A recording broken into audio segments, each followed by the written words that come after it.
See, that's the crazy thing about YouTube is that there's no like intermediate upload. Hey, what's up, guys? Jeff here, talking to myself with you present. Gonna be doing all live today, hanging out with you. Um,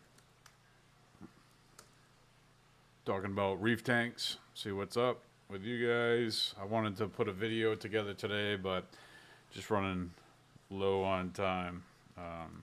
So I figured it's been a minute since I've done a live stream, and I wanted to talk with you guys and see where you guys are at. If there's anybody out there, or um, what have you. I guess the obligatory question: anytime that you're doing a live stream, do we have sound?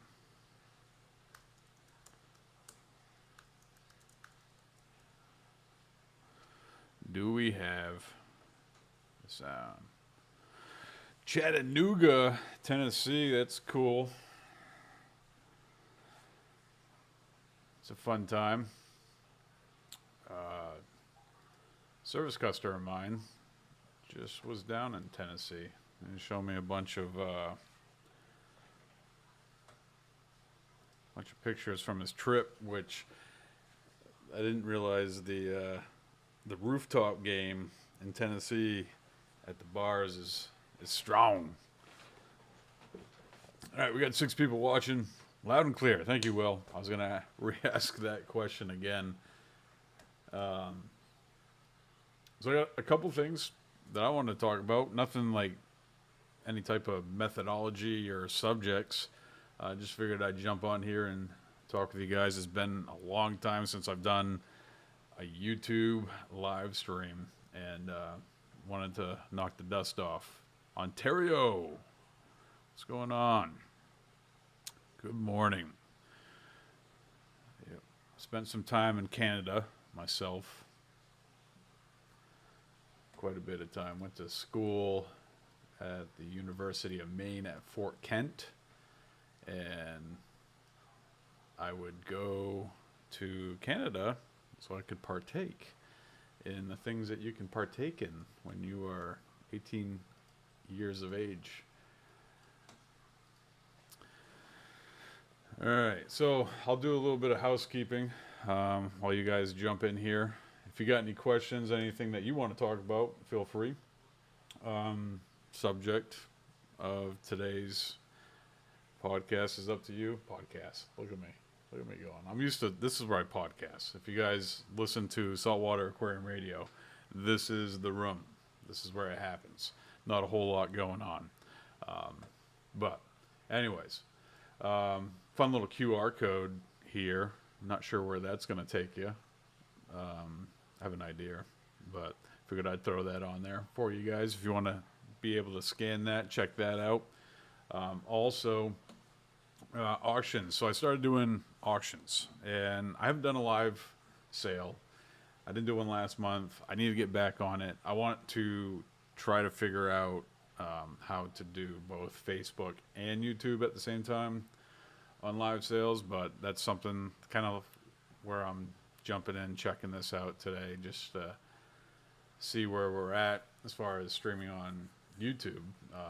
But anyways, auctions, I started doing that a couple months ago, and it actually turned out a lot better, far better than I had hoped.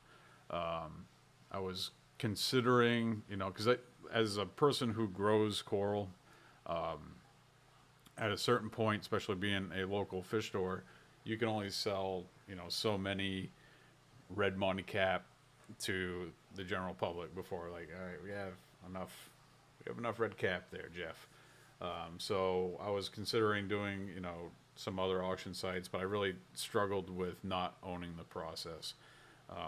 So I figured out a way to do that, and every week I do a auction. I usually have them listed by Thursday night around 7 p.m. Standard Eastern Time. That usually runs through until Sunday night, closes out at about 7 p.m. Standard Eastern Time. So if you want to, I'm not putting a ton up there yet. Still kind of working out the kinks on it. But as time goes on, definitely gonna explore this a little bit more. So if you're looking for some coral for your reef tank, we do ship. We do local pickup as well. So all the good things with that. And then we're just gonna play some coral footage in the background as we sit here and talk. But you guys are being really quiet. I think one thing that I kind of had in mind for the conversation, as far as wanted to talk with you guys about, is content creation. Part of the reason why I'm doing this, one, to knock off the dust, which we've already covered. The other portion is kind of figuring out, what I should be working on as a YouTube content creator. I obviously would like to do as much as I possibly can. I tend to take on too much, especially where I have a store. It's about, the front of the store is about 12,000 square feet. 12,000. 1,200 square feet, not 12,000. Way off. It's just this huge facility that we're working on here, all by myself.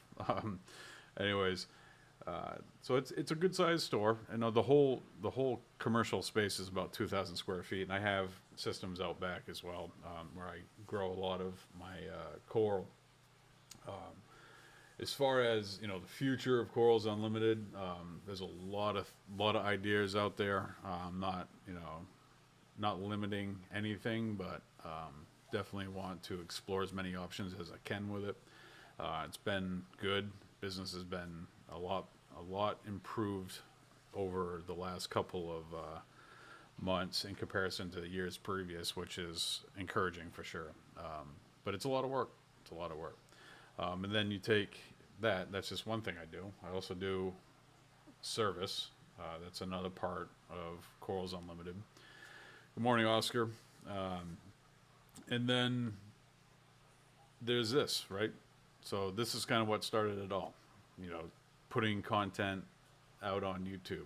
And I remember the day still when I was working on my second tank in my garage, and I was trying to figure out how to quiet my used 90-gallon tank that I just bought, because it was way too loud. And I also was trying to figure out the whole process of a sump and how that worked.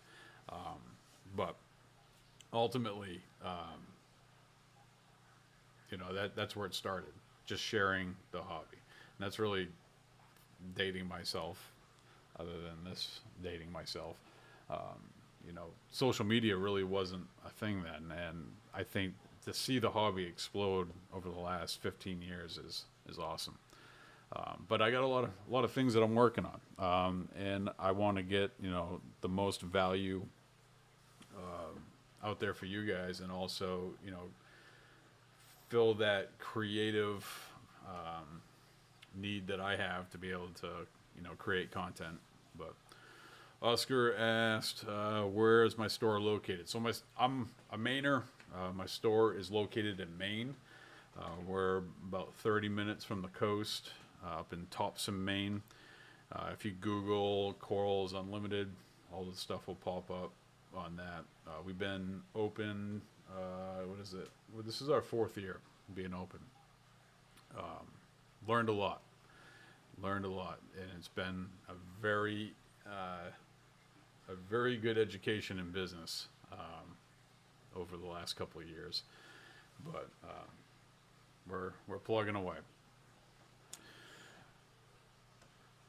Hey, Gary, how you doing, man? So one thing that I thought about making for content today, obviously just kind of ran into a position where I just needed to get something going. Alkalinity and calcium has been like a huge conversation here on YouTube. It's also been a conversation in the store, and I kind of want to work on that a little bit. I did a very long video, which I'm going to throw the link to that here in the comment section if you guys want to check that out after we're done here. Basically, an hour-long discussion on calcium and alkalinity, and I went back and looked at a lot of my old videos to kind of see where I started to develop the conversation, which I was pleasantly surprised that I was kind of on point for most of it. One thing that a conversation that happens quite a bit is the inconsistencies of information that is out there on the internet. And I think a lot of it has to do is because everything's constantly evolving. And then there's another thought in that as well. And that is you have, there's 7 people watching right now. 7 people, 7 reef tanks. And let's say all of you had the same problem. Let's say it's green hair algae.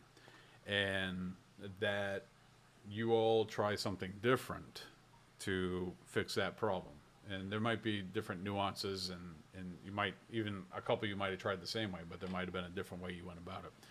So you solve your problem, and then in your mind, that's how you fix it. In the grand scheme of things, it might not be the only way to fix that problem. And that's why I like service, because one, you get to help people on a different level. It's one thing to be standing here in the store and having a conversation with somebody about green hair algae or red slime.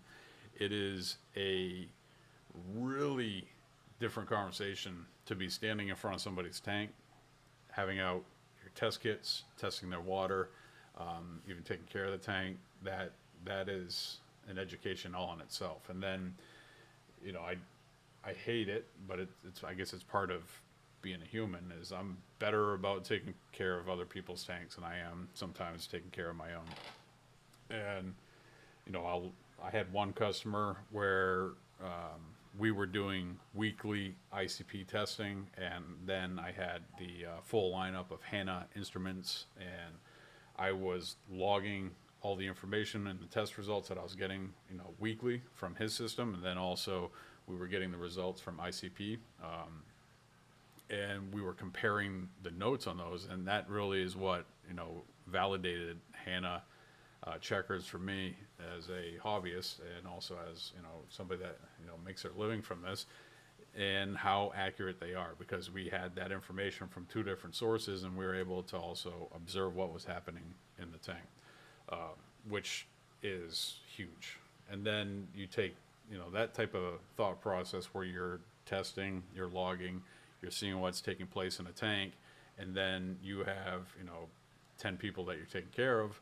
That's 10 different tanks, and each one of them is kind of having its own little thing, and you're trying to get it to a place where you're correcting the issues that may be wrong with that system, and it might react completely different, or you can learn really quickly what works and what doesn't.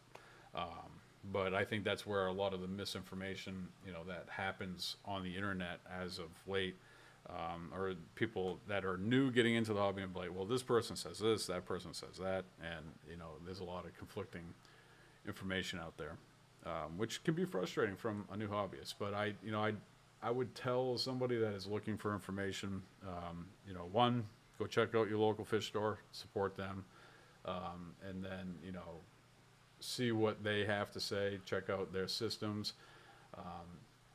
and then take their information, and if it works for you, then keep plugging along.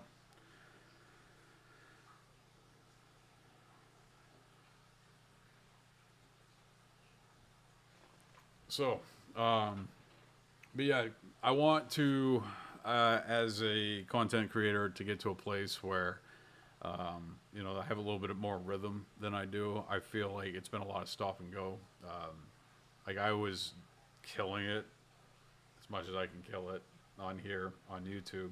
I was putting out 2 videos a week, and then we had a really big storm come through the area, and I was without power for an extended period of time. And I think it kind of from there on, it was a little bit of an issue from just kind of getting back into the groove of things. But I at the very least would like to, for content creation here, put out one video for you guys a week. And I am interested. I'll probably put a poll out today after we're done doing this, just to see what subjects you guys are interested in diving into, because I can think what you guys want to watch or learn about or have me experiment with, but I'm not always right either. I am going to be also creating more content for Corals Unlimited. I'm going to try to get that wheel going. I have been putting out like a lot of videos, kind of like what in the background here. You guys are seeing like these close-up macro shots of corals. Been working on that for a little bit. Not trying to overload, the channel with just that, but I think it's helpful from like the website standpoint to have a good representation of what that coral is, and then have that on the sales page. So I think those things will drop as time goes on, continue to drop. But I also would like to, I used to do a fair amount of product reviews. I didn't do too much of it here. I did a lot of it when I was working with Premium Aquatics. But I'd like to get to a place with the Corals Unlimited channel where we're kind of doing product reviews, get back into that, because I do like a good product review. And actually, I'm working on a video right now, which I was taking a look at the AI Blade lights, and I'm pretty impressed with what I've seen of them so far. I wanted to look into them because I was trying to like reimagine the way in which I do lighting for my frag tanks. And then I am pleasantly surprised as to what I've seen from them. I put a par meter on them. The spectrum of light that you get from them is really good. The user interface, you use a Mobius, which I'm pretty stoked about, because I like that app. I don't really care for the AI app, even though it's the same company. It doesn't really make a whole lot of sense that there is a difference. I don't know if it's like historical like troubles that I've had with it that's kind of dictating that thought, but ultimately I definitely like what they've accomplished with the AI blades, and I think that's going to be a light that I use a little bit more often after taking a look at it. But that video, putting that together right now, I actually did a little bit of filming for that this morning, just to take a look at it, and that video will be coming out here pretty soon. I don't really want to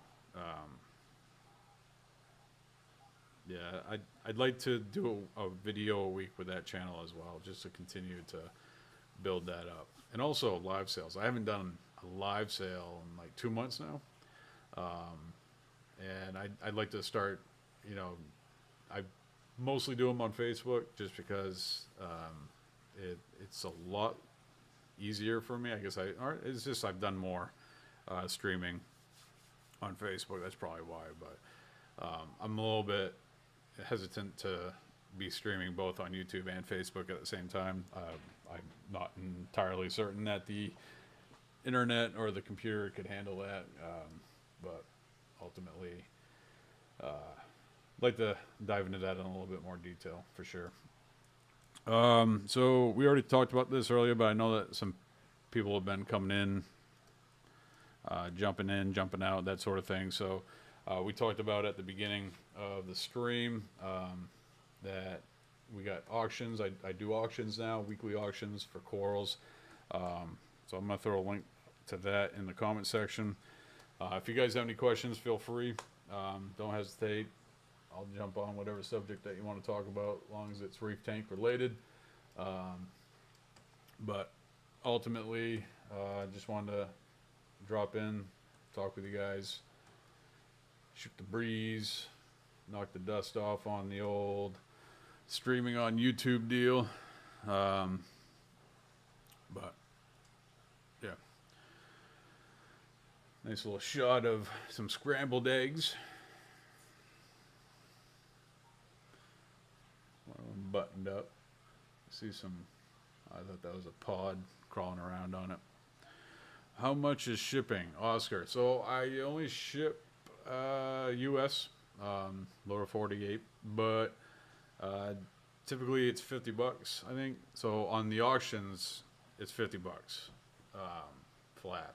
On the main site, if you hit, because it's two different websites, on the main site you can get free shipping at, I think it's $350. So, and I will combine Georgia, yeah, it's $50 to Georgia.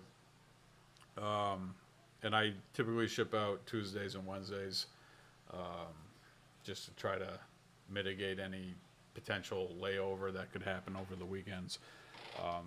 On the auctions, I think I got 20 items up for grabs this week. And then the website, which is something that I need to do a better job of, find some more time and start taking more pictures of corals and getting them on the website, because I have a fair amount of coral at this point in time. Some might say too much coral, and I would like to kind of do a better job of getting that represented onto the website, which, you know, it's one of those things that, yeah, I could take, and there's stuff that I needed to go back and do rework on as well, like taking better shots, because I've gotten pretty good at taking pictures of corals over the last year, and it's like one of those things, like, if you can't do it the way, like, to the best of your ability, then you don't do it. But obviously, I think there's about 50 or 60 corals on the website right now. We also got dry goods on the website, but I definitely would like to dive into the doing a little bit better job of documenting what's on hand. The auctions, I think, help that, because part of the, like, I go in, I'll take pictures of corals, something I'm doing every week, and then what I'll do is I'll take, you know, let's say out of 20, I think I did 30 corals last week. Out of those 20, 30 corals, I pick, you know, 4 or 5 of them that I don't have listed on the website yet, and then obviously it's a representation of that coral that's available, and then I upload those to the website. So it's been something I've been kind of chipping away at over, you know, the weeks. Kind of helps being able to double dip, to be able to get those listed. But I think, you know, one thing that I would like to add to it is a what you see, what you get section, which I am working on setting up another system in the store. Actually did a little bit of work on that yesterday. Took a low boy. I'm going to be putting a canister filter on there, which is a little bit of an experiment for me, because canister filters have a way of being nitrate factories, and more often than not, in a system that has a light bioload, doesn't have enough nitrates or phosphates present in there, so that the theory behind that is the canister filter being able to break down any waste that's in there and produce nitrates. So maybe I don't have to dose nitrates to that system, because I'm not going to have a lot of fish in there. That's a very common thing here at the store, is that it's like maybe 3 to 4 fish in a 100 to 200 gallon system, which is almost always going to put you in a deficit from a nitrate and phosphate standpoint. And then being, you know, that it's predominantly holding coral, you're either dosing phosphates, which, you know, you could just take phytoplankton to do that, or you could, you know, find a phosphate product and nitrate as well. Again, you could just put more fish in there, feed it a little bit heavier, and kind of achieve the same thing. But I tend not to have a lot of fish in my coral systems, and the fish that I do have, they serve a purpose, for sure. All right, guys. If you're watching and you're liking the old live stream, hit that like button. If you're new to the channel, never been here before, make sure you hit that subscribe. Appreciate it. I'll throw a link to that here in the comments. There we go. And feel free. You got any questions? Fire away. Will, any recommendations? Chronically low pH. Tank is by an open window, no skimmer, and my supplement is all for reef. So Will asked a question on chronic low pH. And you're saying that you don't have a skimmer. Quick question: does the system have a sump, or is it like an all-in-one? But this is actually a conversation that has been coming up almost as much as alkalinity and calcium as of late. The subject of pH has been a hot topic, and I don't know if it's like recently. I know that BRS has their master chemistry. I'm really bad at keeping up with other content creators. It has a sum. The pH is 7.9 to 8. I mean, that's not awful. That's pretty good. So Will's tank has low pH, lowish pH. It's by a open window. He has no scummer. He has no skimmer, and is looking to bring that pH up. It's a 75 with a 40-gallon sub. Okay. So I had a customer come in, and they had burnt through the BRS Reef Mastery Chemistry Edition playlist, and they just were like hammering me on pH. And I've been in the hobby 16 years now. 16 or 17 years. And it's funny to see how this kind of goes back to the conversation that we had earlier about, people's like conflicting information being on the internet. And then even like folks like BRS, which I'm sure if somebody went back and watched all my videos and they'd be like, you said this in the past. And I've had people come in and say, BRS contradicts themselves. So they don't even know what they're saying. I think it should be okay for people to change their opinions over time. And it's really easy to test for pH, and it's really easy for people to get concerned about it. And I can only speak from a place from me. If I was a hobbyist, I had one tank, and my pH was between 7.9 and 8.0, like Will's is, I wouldn't worry too much about it. As far as actually, and I got a question for you, Will, if you're still on here. How are you testing your pH? That would also be some good information to know. And this is the same conversation that I had with the customer that came into the store and was asking about pH. So there was a period of time on the 220-gallon build that we had. I had an Apex on there. I also had a eCoral controller on there, and I was actually testing the two of them to see what the results were between each one. So, and the theory behind that was I was basically battle testing them to see how accurate they were, comparing them against each other, and seeing where I don't even know if eCoral's still around. Haven't looked into it for a while. It was a good little controller. The user interface on it was great. The the problem that I saw with it was the price point, and then the overall, compared to an Apex, where Apex had been, or Neptune had been in the game for so long, like they were stacking products behind, their main flagship product, where eCoral was like, here we go. Which fast forwarding to today, it's amazing. Like, I almost thought that a company would not be able to come in and compete with Neptune, and now we have Hydros, which definitely is competing with Neptune. But anyways, pH. I had Apex hooked up to the cell phone, and I'd get notifications.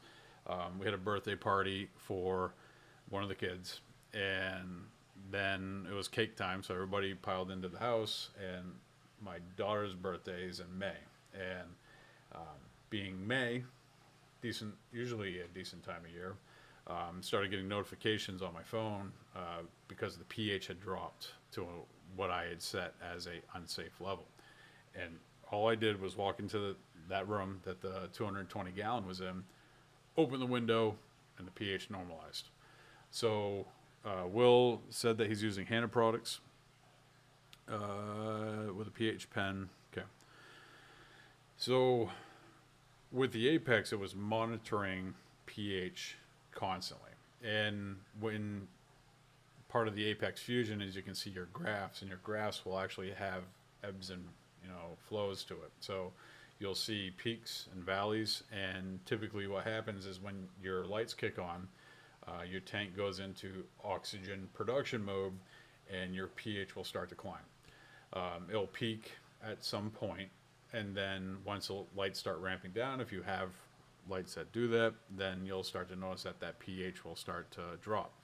And that's because the animals in the tank are using the oxygen up. So you watch that trend happening over a longer period of time, it's going to look like waves. The thing about pH is it is attached to alkalinity, so alkalinity kind of rides that same wave, and similar, not so drastic, but it's in that range. And that's why it's important that when you are testing like your pH or your alkalinity, that you're doing it at the same time of day. I like to do it before the lights kick on, first thing in the morning. And that is going to give me the lowest pH, the lowest alkalinity. It doesn't really have to be in the morning. It can be, 3 o'clock, whatever. But usually 9 a.m., that's when I'm up and about. And then like thinking about maybe I'll test, alkalinity and pH.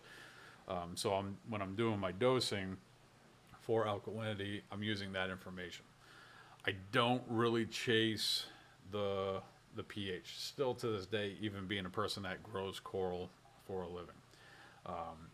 What happens is if you have lower pH, you're a skeleton. If you have a skeleton type coral, it doesn't grow as dense. It actually can be a little less dense, which is beneficial if you're working in a situation where you're trying to cut coral.